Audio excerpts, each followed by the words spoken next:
You are listening to the Daily Homily for Magdala in the Holy Land. Jesus told his disciples a parable. Can a blind person guide a blind person? Will not both fall into a pit? No disciple is superior to the teacher, but when fully trained, every disciple will be like his teacher. Why do you notice the splinter in your brother's eye, but do not perceive the wooden beam in your own? How can you say to your brother, "Brother, let me remove that splinter in your eye," when you do not even notice the wooden beam in your own eye? You hypocrite! Remove the wooden beam from your eye first, then you will see clearly to remove the splinter in your brother's eye. The Gospel of the Lord. Praise to you, Lord Jesus Christ.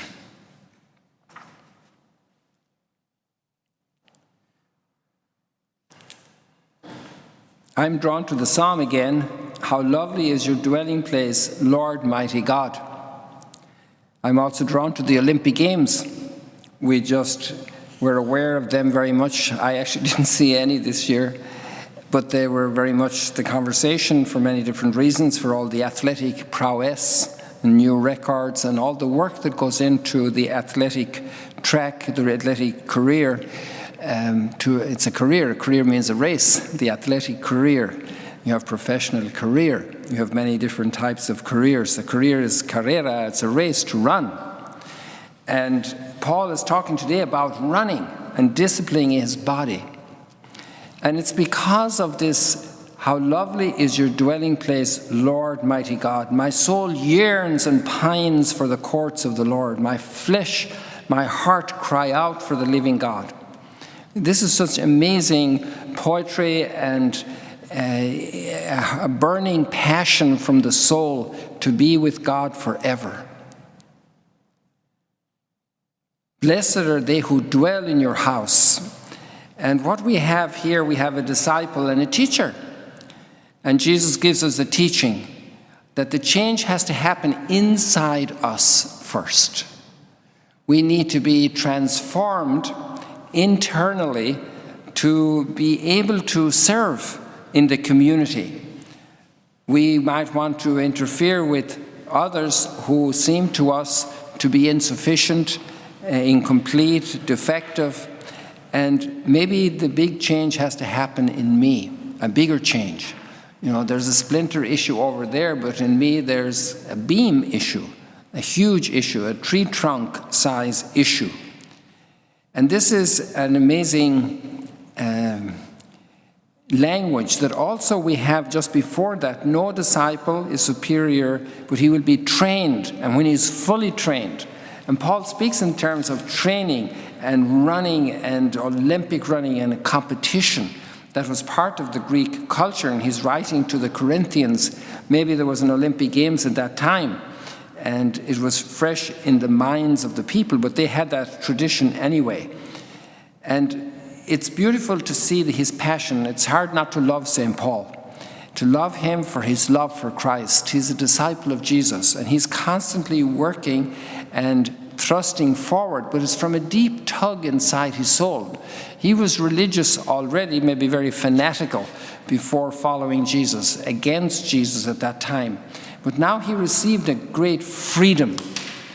And he says, although I am free in regard to all, I now have bonded myself, I've made myself a slave for all, to win as many as possible for Jesus, to win as many as possible for the heavenly dwelling.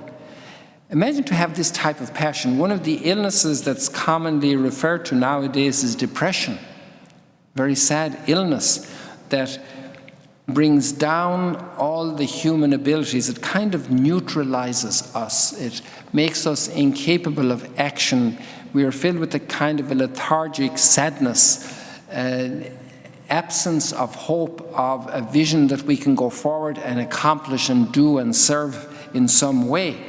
And we have the opposite sense with St. Paul. That's completely foreign to his mindset. It's also foreign to the mindset of Jesus. Therefore, it's something that can be changed and something that can be, with God's grace, overcome. Then we enter into Paul's heart, the time he spends in prayer, the way he works, the way he serves. He is following the path of Jesus.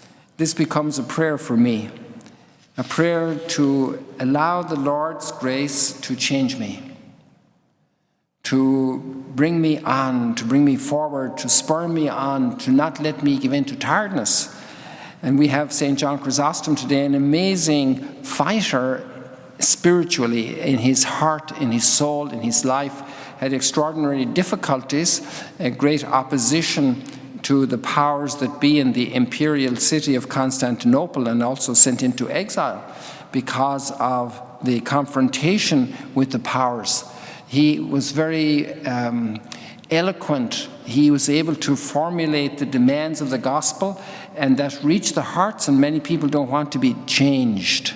They might see problems elsewhere and give advice about those, but to be changed themselves, that's a big challenge. And he was run out of town, and he died on his second exile run. So there we have a great example, like in so many others. Let us turn to Christ now in the Eucharist for the strength to continue growing ourselves, the little bit we can do today. Thank you for joining us today. If you want to learn more about Magdala, follow us on YouTube and on Facebook.